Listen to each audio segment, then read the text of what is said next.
کہ ہم سرکار گوھر شاہی کو نہ خدا سمجھتے ہیں اور نہ اللہ سمجھتے ہیں۔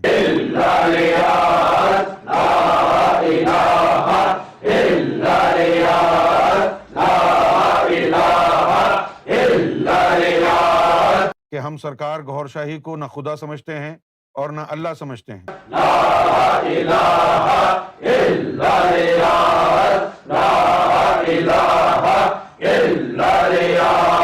آپ سینہ مصطفیٰ کو فراموش کر دیں، کتابیں اٹھائیں اور فضلو کے چلے جائیں آپ مدرسے میں اور وہاں سے جا کے علم حاصل کر لیں۔ یہ بدعت ہے اور یہ جہنم کے کتے، یہ بدعت ہے اور یہ جہنم کے کتے، یہ بدعت ہے اور یہ جہنم کے کتے، یہ بدعت ہے اور یہ جہنم کے کتے۔ یہ ہندوؤں کے وید ہیں، یہ وید اللہ کا کلام ہے، یہ وید اللہ کا کلام ہے، یہ وید اللہ کا کلام ہے، یہ وید اللہ کا کلام ہے، یہ آسمانی کتاب ہے۔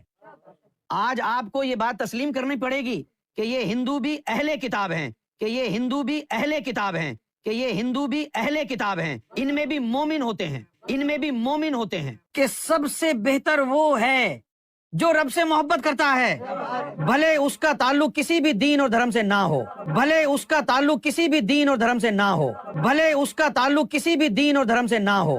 بہتر وہی ہے جس کا کوئی بھی مذہب نہ ہو، بہتر وہی ہے جس کا کوئی بھی مذہب نہ ہو لیکن دل میں اللہ کی محبت ہو۔ کہ جس کو دیکھ کے رب نے غش کھایا، رب کو جنبش ہوئی، رب نے غش کھایا، رب کو جنبش ہوئی، رب نے غش کھایا، رب کو جنبش ہوئی اور پھر تم آئے۔ اس کو کوئی بہت بڑی چیز نہیں سمجھنا۔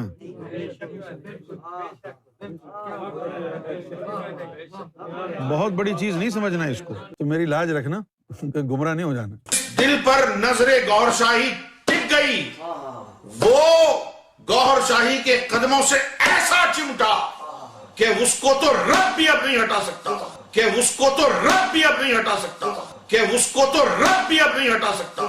کہ ہم سرکار گوھر شاہی کو نہ خدا سمجھتے ہیں اور نہ اللہ سمجھتے ہیں، کہ ہم سرکار گوھر شاہی کو نہ خدا سمجھتے ہیں اور نہ اللہ سمجھتے ہیں۔ ایک تو ہوتا ہے مرشد کو اللہ بولنا محبت میں، کہ ہم سرکار گوھر شاہی کو نہ خدا سمجھتے ہیں اور نہ اللہ سمجھتے ہیں۔ ایک تو ہوتا ہے مرشد کو اللہ بولنا محبت میں، کہ ہم سرکار گوھر شاہی کو نہ خدا سمجھتے ہیں اور نہ اللہ سمجھتے ہیں۔ ایک تو ہوتا ہے مرشد کو اللہ بولنا محبت میں، اور وہ کیسے جائز ہے کہ اللہ رہتا ہی مرشد کے وجود میں ہے۔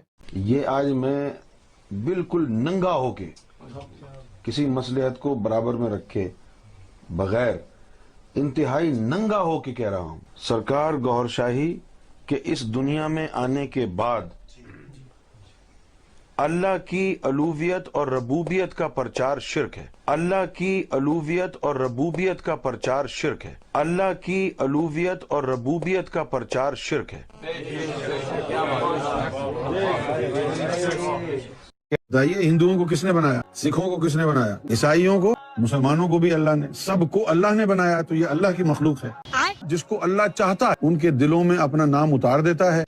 اب اگر متیش کو اللہ نے چاہ لیا، آپ کا اعتراض کرنا بیکار ہو گیا۔ آج آپ یہ کہیں کہ بھئی ہم تو مسواک کریں گے سنت ہے، اور آپ کو بتایا جائے کہ وہ جو مسواک کی جو لکڑی تھی جسے حضور کیا کرتے تھے وہ ہے ہی نہیں اب، تو آپ کیا کریں گے؟ نیم کی تنی توڑ کے مسواک کریں گے آپ؟ یہ جو اتنی موٹی موٹی سفید سفید لکڑیاں مسواک کے نام پر جو ڈھونگ رچایا جاتا ہے مسجدوں میں اور مدرسوں میں، یہ مسواک کی لکڑی ہے؟ وہ جو مسواک کی لکڑی ہوا کرتی تھی نبی پاک صلی اللہ علیہ وسلم تازہ تازہ درخت سے توڑتے تھے، تو اس وقت اس کو دانتوں پر پھیرتے تو اس میں سے جو ہے اس کا جوس نکلتا تھا، اس سے دانت صاف ہوتے تھے۔ یہ تو خشک ہوتی ہے۔ اچھا، دوسری بات یہ کہ حضور نے جب بھی مسواک کا استعمال فرمایا تو وہ استعمال ایک دفعہ کیا اور اس کے بعد اس کو ڈسپوز آف کر دیا۔ آپ تو وہ کر کے دوبارہ رکھ لیتے ہیں۔ کتنے لائف جرمز اس کو مسواک کو لگ رہے ہیں۔ روح جمادی کی سردار روح جس میں گوہر، نباتی جس میں گوھر شاہی، حیوانی روح جس میں گوھر شاہی، یہ چلی جائے تو پھر پیچھے کیا رہے گا؟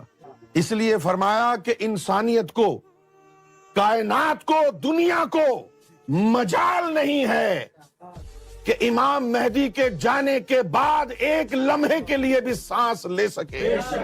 یہ ان کا حق نہیں ہے.